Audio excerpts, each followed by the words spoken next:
Едно возило, еден возач, ниту еден друг патник. Ова е сликата што секојдневно гледаме низ улиците во Скопје, но и низ други градови во земјава. Оваа појава која предизвикува метеж во сообраќајот, сака да ја смена 20 студенти од македонскиот стартап Возиме. Нивната платформа може да ја користат оние кои често патуваат, а немаат свое возило и може да најдат слободно место во автомобилот на други луѓе. Тие пак кои имаат возила може да понудат превоз делејќи ги трошоците. Немој да се вожиш сам во автомобилот, сподели превоз е мотото на Возиме. Нивниот сајт го посетуваат најчесто оние кои патуваат до работа или на факултет, а сакаат да заштедат пари или да го намалат загадувањето. За да се увериме како функционира системот Возиме, одлучивме да букираме превоз низ Скопје. Платформата е едноставна и безбедна за користење. Можете да резервирате превоз, да ја проверите цената, но и да проверите кој возач ќе ве превезува низ градот. Откако ја направивме резервацијата, не контактираше Димитар Фуна, еден од 20 основачи на стартапот. Токму Димитар ќе биде и нашиот возач. Димитар, ќе се возиме ли? Се возиме.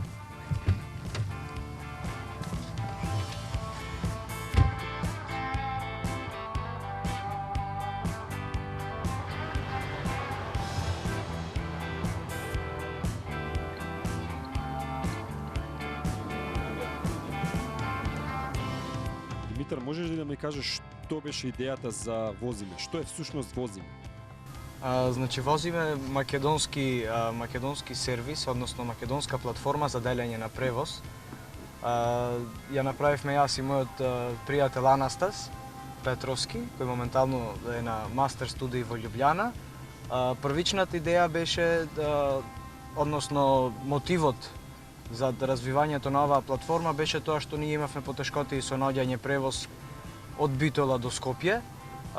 Автобуските линии беа премногу долги и ние решивме да направиме производ кој првично нас ќе ни помогне да најдеме превоз, а потоа и на сите оние кои сакаат да делат превоз се еколошки свесни и сакаат да заштедат на патните трошоци. Со делењето на превоз вие односно ги делите трошоците за патување без разлика дали се тоа трошоци за гориво или се трошоци за паркинг или се трошоци за патарини. Истовремено со делењето на превоз ние моментално се обидуваме во Скопје да го намалиме метежот и да ги намалиме загадувањата во поголемите градови. Тој секојдневно на улиците гледа како голем дел од возачите се сами во автомобилите. Во Македонија нема статистика колкава е таа бројка на возачи, но во САД е огромна според податоците што ги има Возиме. Над 92% од луѓето се возат сами во автомобил и тие пробуваат тоа да го решат на различни начини, како на пример има трета лента која е дозволена само за карпулинг, односно само за возила со повеќе патници, со цел тие да стигнат побрзо и да на некој начин субвенционира делење на превоз. Делењето превоз станува сериозен бизнис во светски рамки. Uber и Google се едни од најголемите играчи во овој мултимилионски бизнис. Димитар смета дека нивната платформа ќе помогне да се намали загадувањето, па затоа се фокусирани во главниот град на земјава.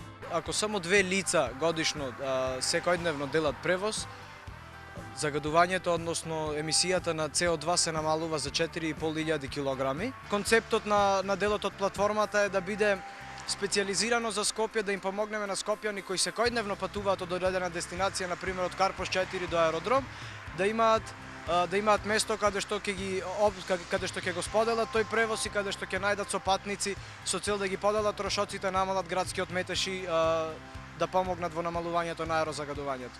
Додека се враќавме на нашата почетна дестинација, Димитар ни објаснува дека корисниците на Возиме бараат превоз од еден во друг град, но меѓународен превоз, најчесто за време на некои големи регионални концерти. Колку корисници имате засега и колку километри имаат поминато тие преку вашиот сервис?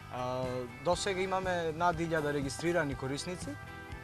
Зборувам за корисници кои го користат редовно сервисот, значи настрана од оние кои само пребаруваат превоз, додека со тие 400 огласи кои досега се споделени, имаме над 150.000 километри извозени, односно реализирани преку Возиме. Димитар, фала ти на превозот. Се гледам. Поздрав. Поздрав.